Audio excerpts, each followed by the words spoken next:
Yo! 18 now, happy fucking New Year. It's fight time, baby. Oh, we are back. 2023. We are in fight week finally after a month of no fights. I cannot be more excited even if the card this week is hot. Well, actually, it's not hot dog shit. It's just kind of room temp dog shit. Yeah, it's a very underwhelming card to return, but you know, can't win them all. Next week we have the great pay-per-view, but that's next week. I'm not gonna talk about that right now. What I'm gonna talk about is UFC Vegas 65. That's the right number? I believe so. I don't know. I know we're in that range. Sorry for the loud typing. I just didn't really look at what fucking card we're on. No. What fucking fight night? What Vegas card are we on at this point? Like, I completely fucking forgot. I think we're on Vegas 50 or 67. Yes. Okay, we're on the UFC Vegas 67. My bad, I'm an idiot. I didn't check that before I started because again, I'm a dipshit. But UFC Vegas 67.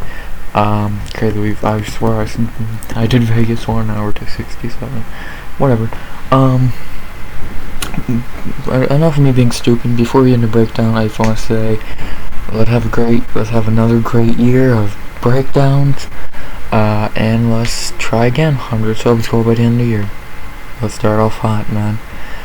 Anything else I can talk about? Not really. Besides fights, we're back, baby.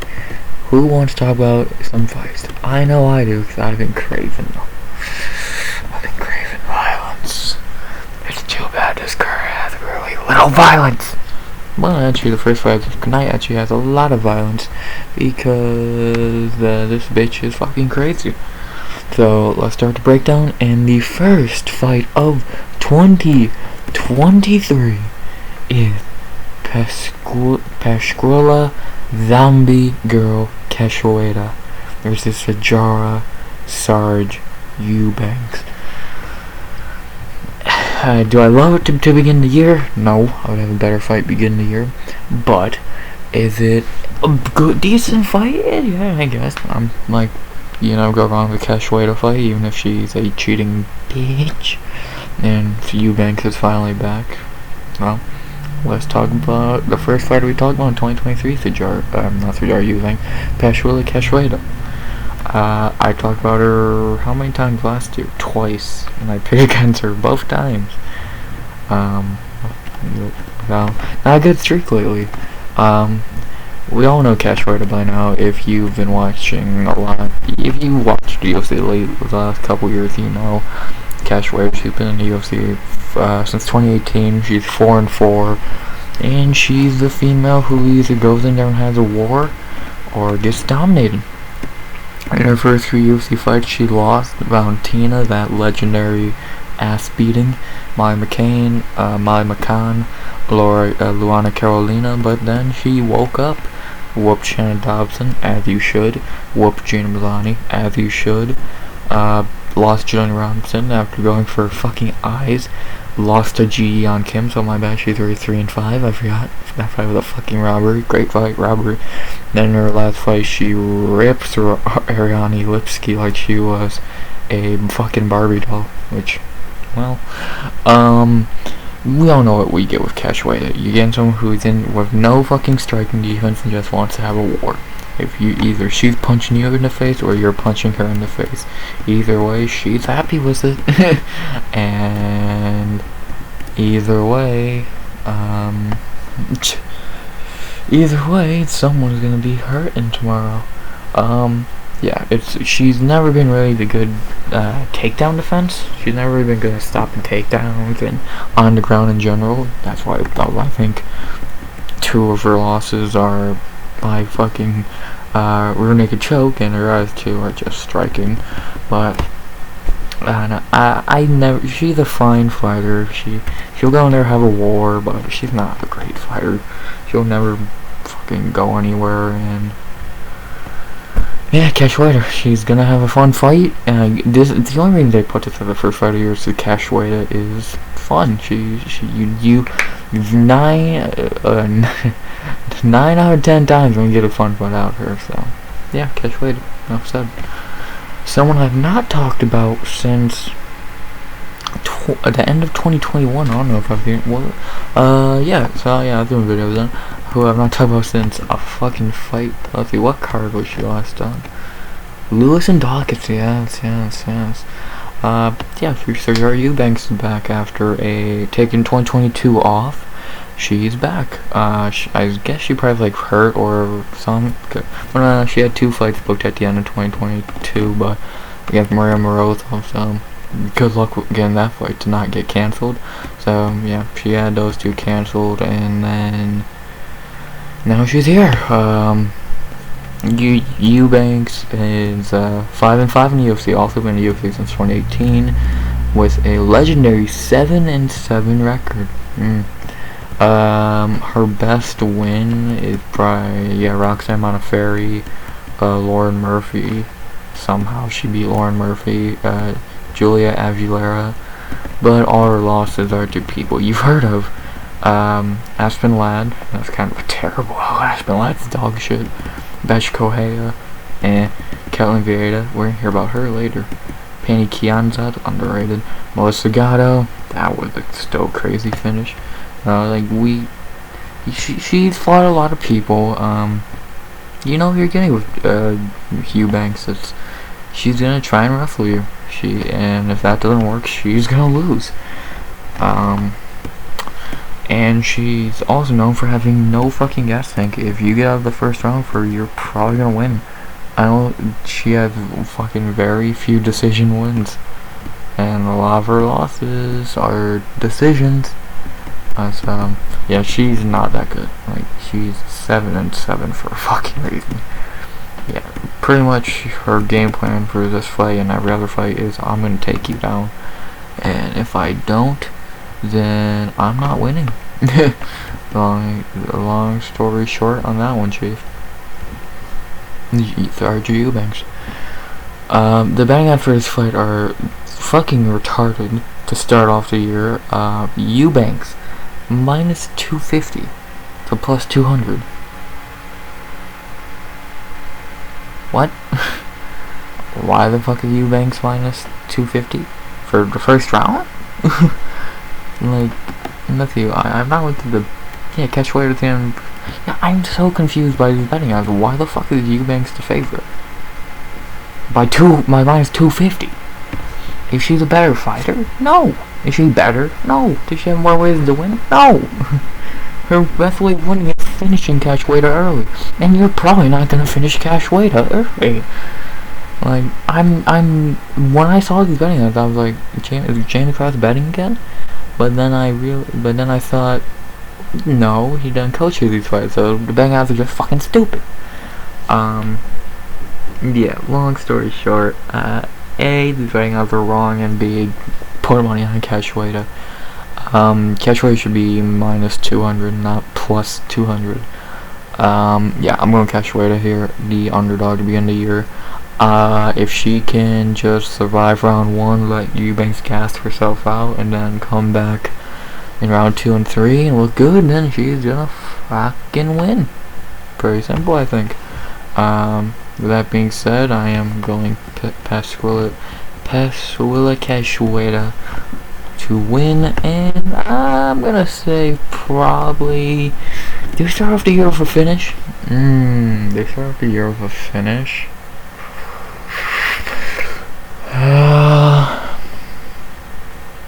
I say Cachoeira TKO knockout in the second.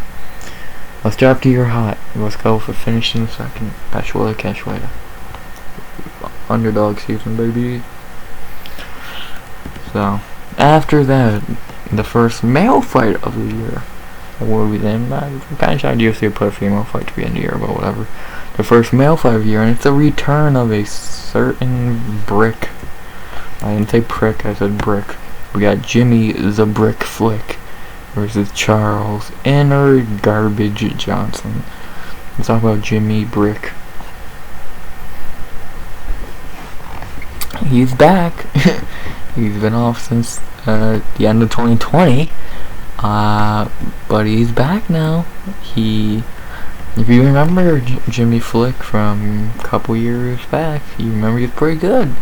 He won a contract on Contender Series, and then he made his UFC debut a couple months later, beating Cody Durden, and then retired for 2 years. And now he's back. I don't know why he retired. I don't remember why exactly, but I'm cool to have him back. If he is the same fighter he was 2 years ago, then we have an interesting fighter to add to a 125 list. But if he's not, then that's a waste of time. Yeah, Flick's gonna try and get you to the ground. Nothing more to it than he just wants to get you to the ground. And if and when he does, you're not winning. He has no striking, but maybe that's got better over time. And yeah, he just got to fear him on the ground pretty much. Nothing more to really say there. Good to have him back. Let's see how he does after a 2-year layoff. Nothing more to say there. To talk about his opponent, Charles Johnson, who I think is hot garbage. Charles Johnson is 0-2 in the UFC. In his debut, he stepped on short notice to lose to Muhammad Mukayev. And then, late last year, if I remember this right, it was so goddamn garbage.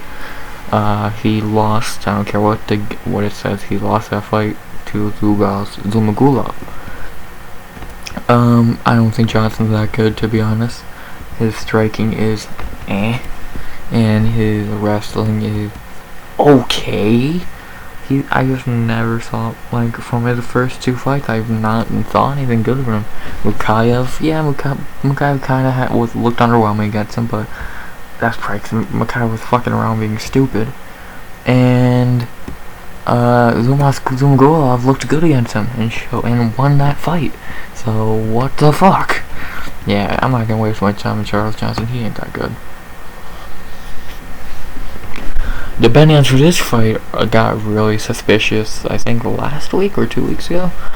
Charles Johnson, I think Flick was the favorite, or like a slight underdog, and then out of nowhere Charles Johnson flew to a -350 favorite. James Krause is betting again. By the way, the news about him today is fucking insane, but different story for a different day. Yeah, I thought the Eubanks odds were dumb. These are fucking mental. I'm not even saying Flick should be a fucking huge favorite, but I honestly would have this fight near even. We don't know what we're getting with Flick. If you told me we're getting a Flick from 2 years ago who's good, he should be the favorite. But since we're getting a 2-year layoff Flick, I don't fucking know. I would say near even, not -350 Charles Johnson. That's fucking stupid. Yeah, this fight comes down to, can Flick get the takedowns? Because if he doesn't, then Johnson's gonna win. But if Flick does get the takedowns, he's probably gonna win and maybe even sub him. I wouldn't count on the sub because Muhammad Mukayev could sub him.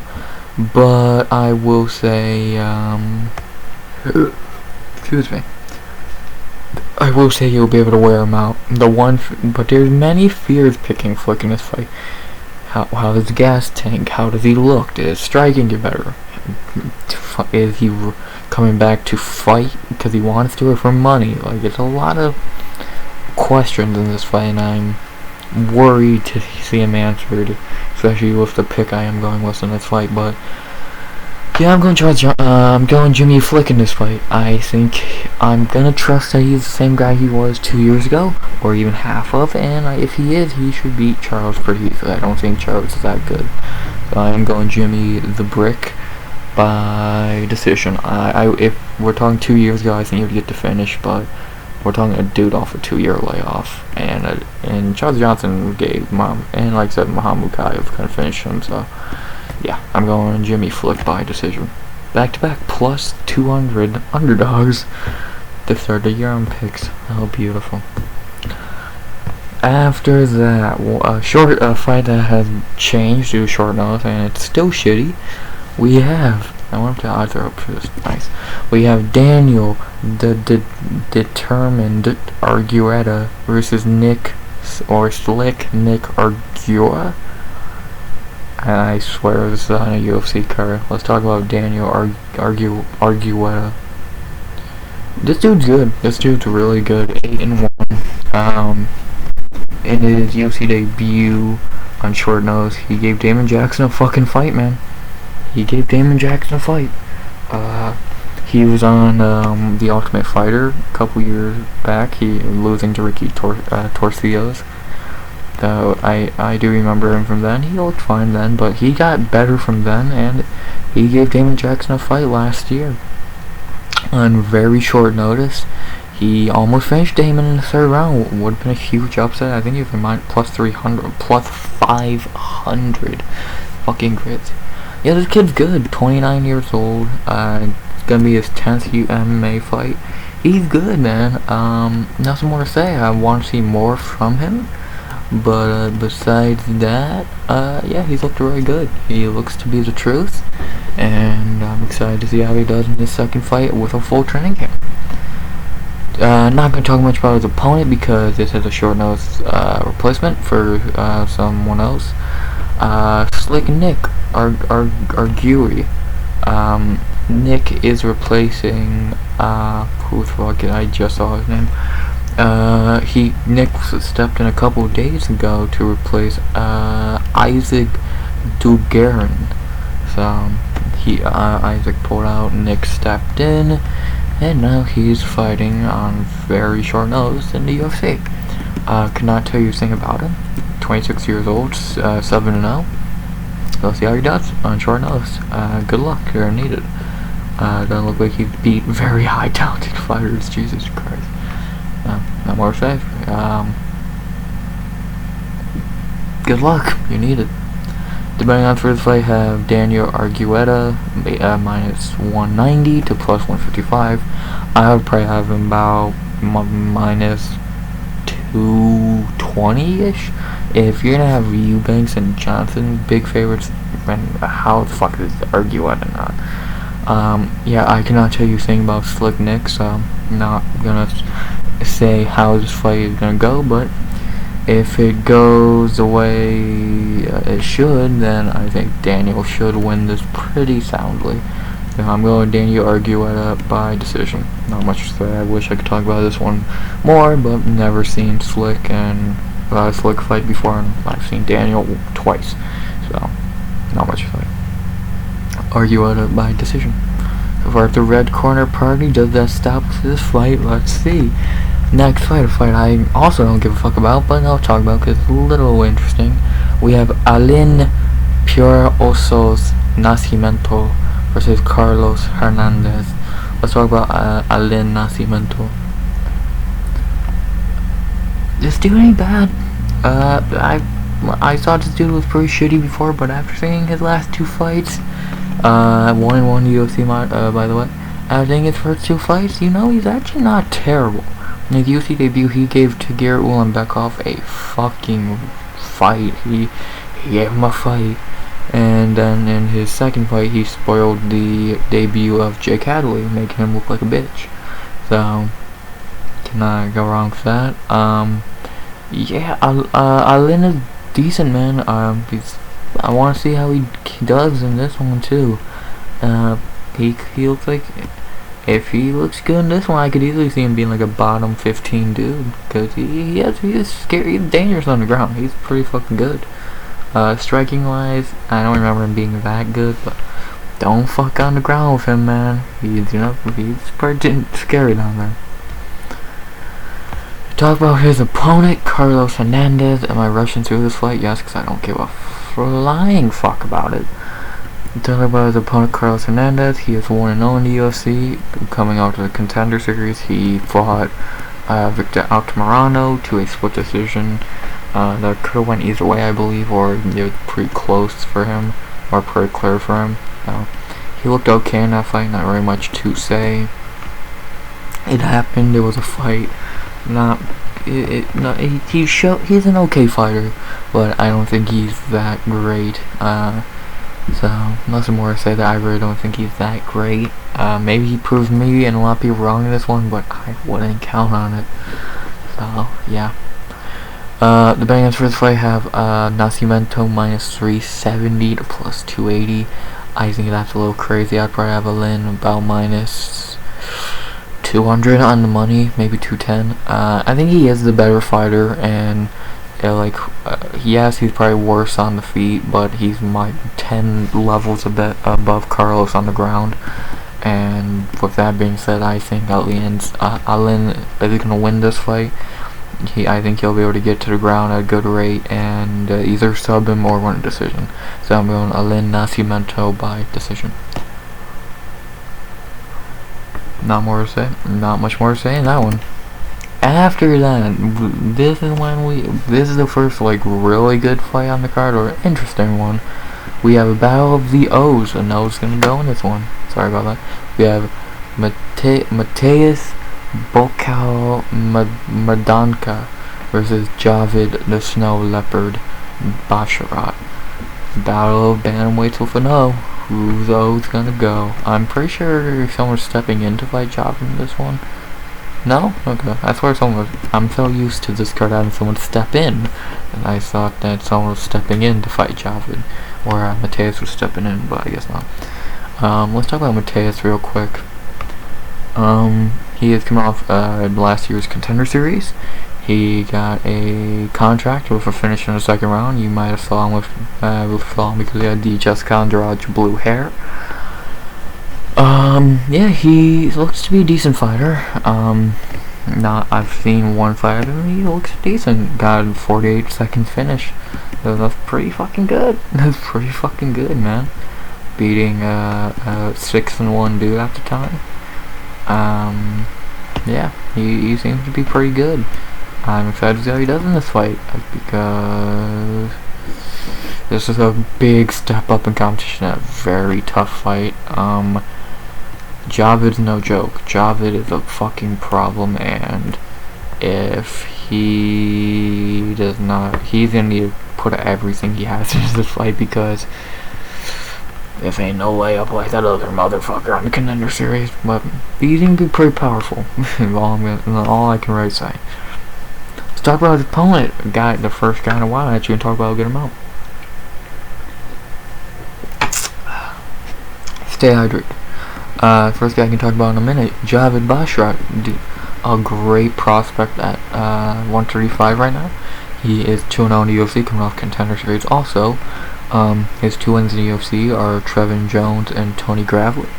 2 fights he just dominated and clearly won. He's good. He's really good. He gets better throughout the fight. He's really precise on the feet, and he just picked apart Tony and Trevin. So I would say this is about the same level of competition. I don't really think much of Trevin or Tony. So let's see how he does in this one. Let's see how Javid does, man. Don't be shocked by the end of the year you're seeing him in that top 15, if not top 10. Because if he gets another good win here, he's probably gonna fight a step up in competition. And if he does, I don't see who I'm thinking about 135 right now. I can't really see a lot of people like high level dudes, unranked high level dudes I could say would beat Javid, man. He's a problem. He's a problem. The betting odds for the fight have Javid Basharat minus 350 to plus 280. I think I'm moving down to a 300 favorite on the money. Yeah, he should win this one, but I don't know if I would take 350. Mateus is still 10-0. Javid's only 13-0. It's a battle of the O's, but I think one O is a lot stronger than the other, and I think Mateus is going to lose his O in this one. So I am going Javid Basharat by decision. I think it looks a lot like his last 2 fights, just beautiful work on the feet for 15 minutes. Javid Basharat by decision. After that, the second to last prelim in another fight that was a short notice replacement. We've had 3 on the fucking prelim so far. We have Mateus Rabastil Rebex versus Nick Flora. Let's talk about Mateus a little bit. Mateus is coming off the Contender Series. I'm not that impressed with him, to be honest. Yeah, he's 16-0. Yeah, or 16-1, my bad. Yeah, he's only 30. But I was not that impressed with him. I think he looked okay. I want to see how he looks in this fight. I want to see more from him. I want to see one fight of him, and I was not overly impressed. I think he's I think he's okay, but he was in a lot of hype, and I want to see how he does. Yeah, this is not a really competitive fight, and even the guy he is meant to face, Omar Morales, ain't a competitive fight, but whatever. Let's see how you do in the bright lights, because if you show up under the bright lights, that's interesting. That makes it a little more interesting, but if you don't, and you fall under the bright lights, yeah, you're gonna your shine's gonna burn out. So, yeah, I've only seen one fight of Mateus, so he's fine. I'm not gonna talk much about Nick. I've seen him fight 0 times, and yeah, he's here just to fucking lose. Props to the kid for stepping in, but yeah, dude, you're gonna fucking lose this fight, man. You ain't winning. Sorry, brother. You're taking a fucking L. So, yeah, not much more to say. I'm going Mateus or Rebex to win this one by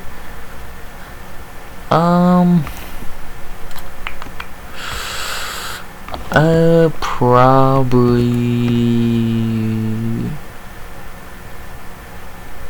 I'll say a knockout and it's TKO in the first. I was gonna go with a submission, but I feel more confident in the TKO. I might change it to submission. We'll see how I feel, but I'll finish in the first. Well, Mateus, who is a -730 favorite, the biggest favorite on the card to win this one in the first round. I don't see this one leaving the first round, and if it does, it's probably gonna stop in between rounds because Nick's gonna get beat up fucking bad. So, Mateus by first round finish. And now for the featured prelim, when the card really starts, and I'm very excited for this fight, is because it's gonna end. Speaking of first round finish, this fight's not going past the fucking 90-second mark. We have Abdul Razak Judo Sunder Al Hassan versus Claudio Ribeiro. You want a first round finish? Here you goddamn go. Let's talk about Martial Mind, aka Abdul Razak Al Hassan. It's a joke, don't fucking get mad. He looks just like him. Holy shit, I'm 0-5 picking Abdul Razak Al Hassan fights. Jesus Christ. Abdul's been in UFC a long time, since 2016. He's 5-5. His best win is Nico Price, but his losses are all steps up in competition.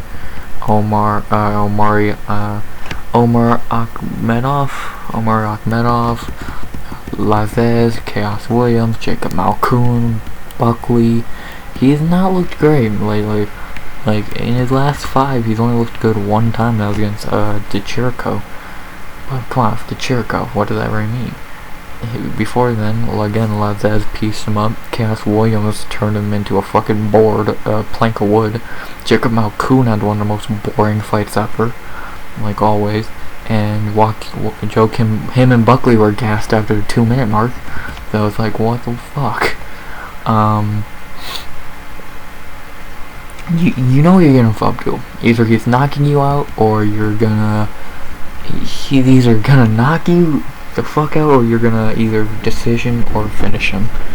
He's a lot like, think of him as like young, like early Francis Ngannou. Powerful as fuck, but all he has is power.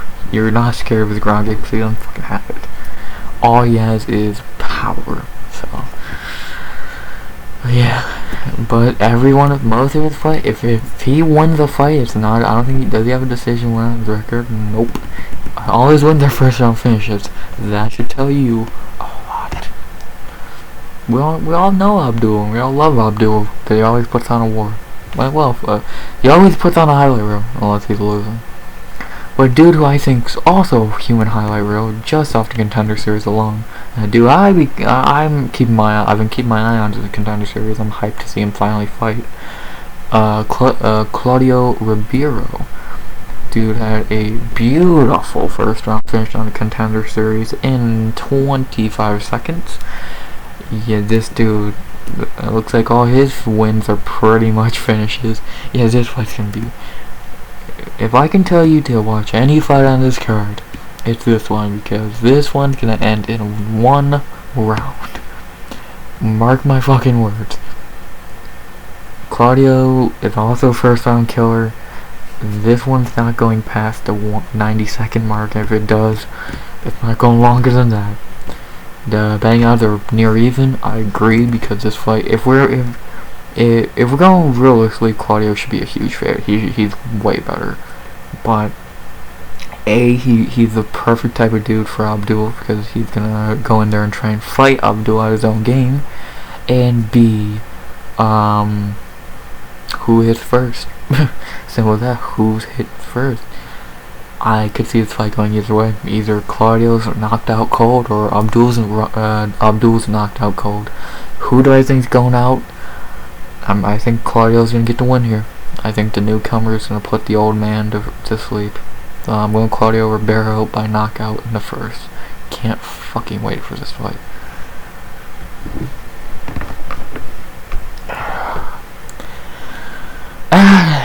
Wow, first prelims of the year. Underwhelming. Well, let's end on a high note. Now let's get to this main card, which is okay. Wish we still had, I don't know, Shavkat Rakhmonov, but you know, beggars can't be choosers. We start off the main card with a good scrap at 135. Umar Nurmagomedov versus Hani Barcelos. Let's talk about Umar. Umar is the better Nurmagomedov at 135, because whilst we have Saeed in that weight class, but Saeed's nowhere near Umar. Umar's a problem, man. He's fucking good. In his first 3 UFC fights, he's ran through Sergey Morozov, Brian Keller, and Nate Maness. This dude does not give a fuck. If you're fighting him, you're going to the ground and you're getting your fucking face beat up. He's a problem. He's really good.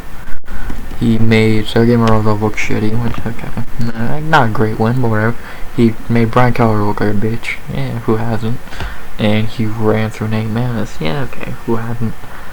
This is a big step up in competition from those three, but I think he can do it. I think this is...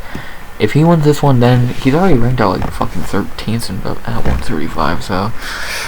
If he gets through this, then yeah, watch the fuck out, cause he's gonna rip through everyone. Yeah, Umar's a beast, man. Umar's a beast. They talk about his opponent, Hani Barcelos. We all know Hani. He goes in there to fight, win, lose, or draw. He's not a bad fighter. 6-2 in the UFC. I'll keep saying to this day, I love how that hype train on him died. I'll never forget after that fucking Taha and Saeed fight. Everyone was like, oh, he's gonna fucking, he can beat O'Malley, he can do this, and then he loses to Timur Valiev. And Victor fucking Garbage Henry. Hani's okay, like, he has decent wins. Looks like Chris Gutierrez, to have a win over Chris Gutierrez and Saeed Nurmagomedov under your belt, those are good fucking wins. Taha doesn't mean shit. Trevin Jones, kinda shitty. And his 2 losses are Victor Henry, which I still don't get. Victor Henry's dog shit. And Timur Valiev. Okay, whatever. Yeah, Hani's good. Hani's okay. He's kind of gatekeeper in a way. Like, so let's be honest, he's kind of a gatekeeper, and at the same time, it's weird. He's weird. You know he's never gonna be a champion or a ranked dude, but you know he's not garbage. He's just in that weird. He's a lot like a Alex Caceres. He's very Alex Caceres. Where is he terrible? No. Is he great? No. He's just mid. So he's there. Depending on for his fight, you have Umar minus 700 to plus 500. Is it a little much? Yes, but is Umar that good? Yes. Yeah, I think Umar's gonna take the win here. He's just a different breed, man. He's a different fucking breed. So I'm going Umar Nurmagomedov to revenge his fallen brother Saeed and get revenge on Hani. So I'm going to Umar by decision. Decision. So yeah, not more to say. Umar the problem, man. Next fight on the card. This one's gonna be a snooze fest, but maybe you can make some good money off it. And hopefully I get this one right, because I don't like one of the fighters in this one. We have Ketlin Fenomeno Vieira versus Rocky Raquel Pennington. Let's talk about Ketlin Vieira. I'm not a Ketlin Vieira fan. I think she fucking sucks. Like, not even trying to be fun or anything. I don't think she's that good. And she's 7-2 in the UFC. We're only 7-3. Her best win, Kat Zingano, and her losses are Irene Aldana. Love that knockout. Yana Kunitskaya. Really, lots of her. And Holly Holm. I don't care what anyone says about the fucking robbery. She's not that good. I don't get why people think she's not good. Every time she's fought a top contender, she's lost or looked shitty. Let's see. Irene Aldana knocked her the fuck out. I don't care what anyone says. Irene Aldana is really good. Hell, Yana Kunitskaya ain't even a fucking top contender, and she made Ketlin look like shit. Miesha Tate is not a top contender. I don't want to hear anyone say that shit. And Holly Holm at 50 made her look shit, froze her. And let's be honest, people talk about, oh, Ketlin versus Nunez. Could you fucking imagine what Nunez would do to her? Ketlin versus Pena. I don't even like Pena, but she would beat her. Pena would destroy Ketlin. GDR. Come on. Ketlin's a fine fighter who's only high in the rankings for the women's 135 is dog shit and shitty judging. If I look stupid in, let's say, in a year or two and she's champion, fine, I'll eat every fucking word I've ever had. But that's not gonna happen. Let's be realistic. Not gonna happen. Let's talk about her opponent, who everyone rates perfectly. She's just there. Rocky Raquel. We all know Rocky Raquel by now. Been in UFC for fucking ever. Since 2013. Happy 10-year anniversary. She's 11-5. She's on a nice 4-5 winning streak right now. Beating Marion Renault, Penny Kianza, so question in that decision. Macy Che's on an Aspen Ladd. She's been on a nice tear as of late, and in her last 6, she's won. Only lost one to Holly. She beat fucking Irene. She has some good wins under her belt, man. She's fought a who's who. Like, just to name off some of the people she has been into her. Kim Couture, I didn't even know that. Randy Couture's wife. She fought JJ Aldridge, Kat Zingano, Jasmine Duke, Roxanne Modafferi, Jessica Andrade, Ashley Evans Smith in that crazy fight. Holm, Andrade again, Correa, Tate, Nunez, that murder, Durandamy, Aldana, Holm again, Kianza, Ladd. She fights everyone, man. Like, I think the only fucking top 135er she hasn't fought is Ronda. Fuck.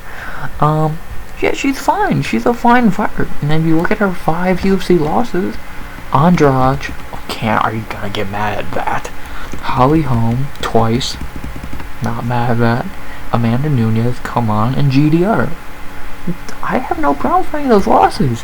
A lot more fucking respectable than Yana Kunitskaya. Shit. Raquel is fine. Raquel is, well, I'll go back to my Jaime Barcelos. She's just fine. If she ever gonna be a champion, fucking hell.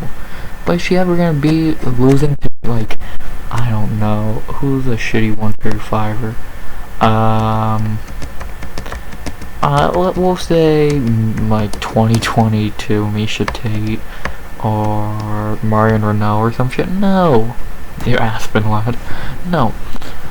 She's just there, and she's a gatekeeper. She's a super gatekeeper. So I don't think this fight is terrible on paper, but when it actually happens, it's gonna be terrible. It comes down to who can do their game plan better, who's better at what they do. They're not really great at anything. Who's the better striker? Neither. Who's the better wrestler? Neither. Like it's a hard fight to judge because it's not it's close just because they are both not that good. And this fight comes down to who do you think is better. And even the betting has agreed that it's near even. And as much as I wanted to disagree, and the more that I just broke this fight down in my head, I agree. I was thinking this fight's kind of clear, but no, it's kind of fucking close. But with that being said, I am still gonna go with the pick I've had all weekend since this fight's been booked. I'm going Rocky Raquel, the veteran. Beat fucking been in there and beat their competition, has way more heart. She has, like, Caitlyn doesn't have a lot of heart. If you watch a lot of her fights, the Yana fight, the home fight, she does not have a lot of heart. Raquel has heart. She goes in there and if she'll either win however she wants, lose badly, and if she's losing, she's making you earn that win.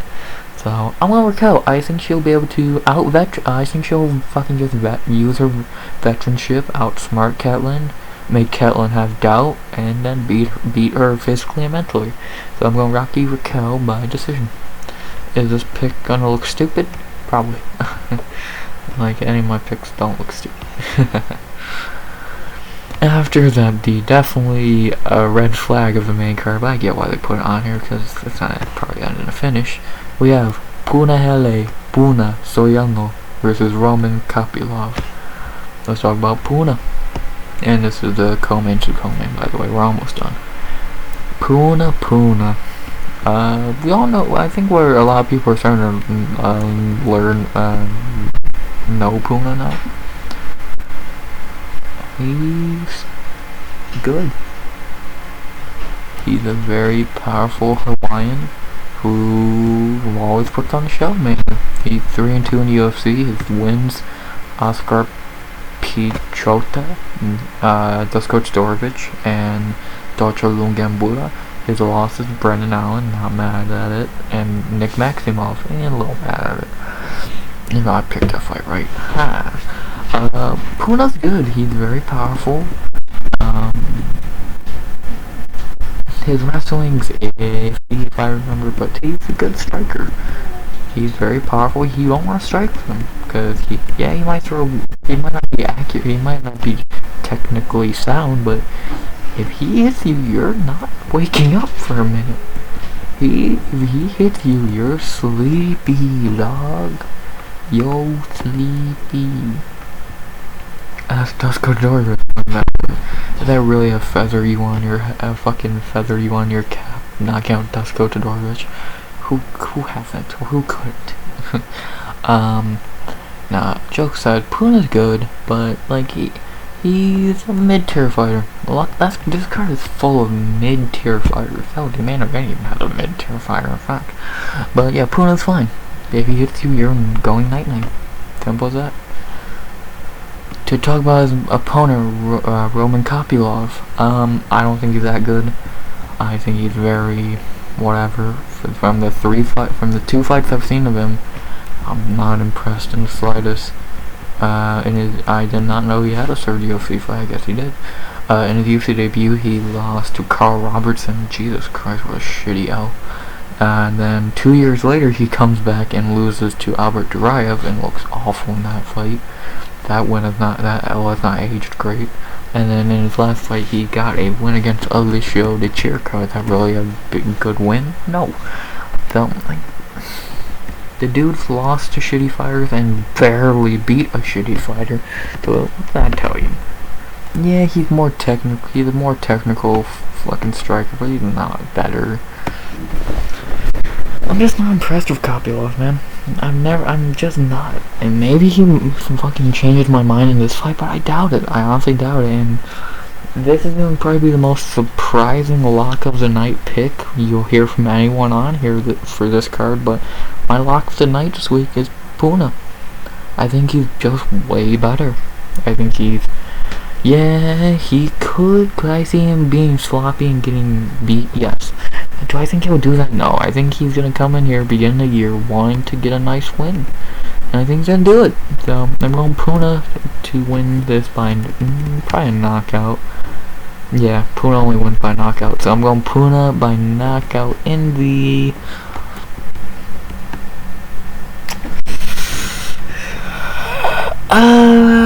it's probably second. I think I could Kopylov. I think Kopylov could fly the first. He might get finished in the first, but I'm going Puna to finish him in the second. So Brunelli Soriano, my lock of the night by knockout in the second. Come on, Puna. So I don't want to jinx you. Now time for the co-main event of the evening. We have Dan 50K Ige versus Damon Action Jackson. Let's talk about Dirty Dan 50K. Okay, not been getting out lately. Can we stop pretending like this guy's actually that good? Danny ain't good. Like, can we stop pretending like this guy's that good? He's just not, dog. He's just not. He's not that good. He's not that guy. He's 7-5 in the UFC, and if you look at his wins, are they really? Look at his wins. Are they really that good? No. His best one in the UFC is... Fuck, I was gonna say Edson Barboza, but that was a robbery. His best one in the UFC is Gavin Tucker. What? His losses are Julio Arce. Okay. Edson Barboza, that was a robbery. Fuck all you. Okay. Calvin Kattar, not mad at it. Korean Zombie. 2021, that's not a good look. Josh Emmett. Okay. And Igor, who destroyed him.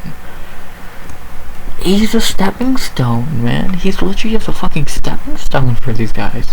And he needs this win. In his last fucking 6 fights, he's won 1. A layup versus Gavin Tucker. Jesus Christ. He's not that good. Is he a good striker? Iffy. He's just really powerful. It's just not that good, man. He's just not that guy. To talk about his opponent, who is not that guy either, but he's better. Kind of. Damon Jackson. The dude's not terrible. He's on a nice 4-fight winning streak, and he's fucking earned it. He had an amazing 2022, and he's grinded his way through this shit. And he's been in the UFC a long time. And hell, he was in the UFC back in 2014, got cut after losing a loss, a no contest, and a draw. What a weird fucking set of events there. He comes back years later and beats Mirsan Bektik, who loses to Ilya Topuria, but then he rattles off 4 wins. Are they good wins? Charles Rosa, not a good win. Kamala Clerk, not a good win. Daniel Argueta, okay. And Pat Sabatini in a huge upset.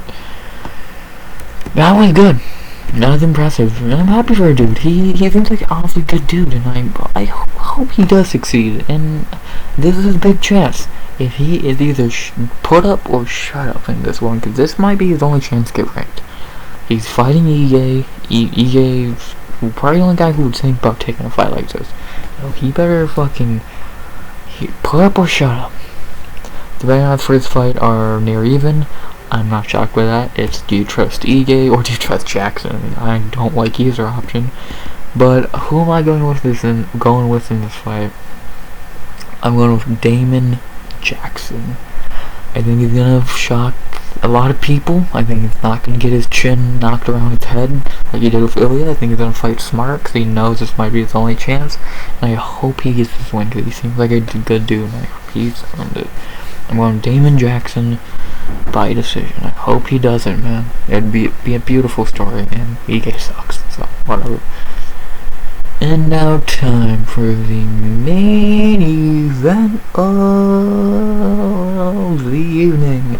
Not Kelvin Gastelum, it is Sean Strickland Strickland versus Nasruddin Russian Sniper Imavov. Yeah, Gaslam loses fucking teeth and Strickland shows up because he's fucking mental. This is more interesting fight. And it's still not a great fight, but it's interesting, I guess. Imavov's still gonna win. Do I trust Sean Strickland at this point? No. He's a shitty striker who just throws volume. He could probably wrestle. He just decided he's stupid. And his fight IQ is fucking horrendous. And I think that's gonna fucking this one. I think Nasruddin's just gonna fucking win. Yeah, this fight's at 205 now. Yeah, Nasruddin now has to gain 20 pounds and fight a dude who's perfectly fine fighting there. But I'm not worried for Imavov. When I saw this fight get booked, I was like, listen, my first reactions were, wow, what the fuck? And then, Imavov's still gonna win. This ain't really that much of a step up in competition. That is a step down. Strickland ain't that good. He's just not. Did he get robbed in Cannonier? That's up for debate. I think he won that fight not proper. He fought like a dipshit versus Pieda. And then before that, he beat Jack Hermanson barely, Uriah Hall in 2021, and Jotko.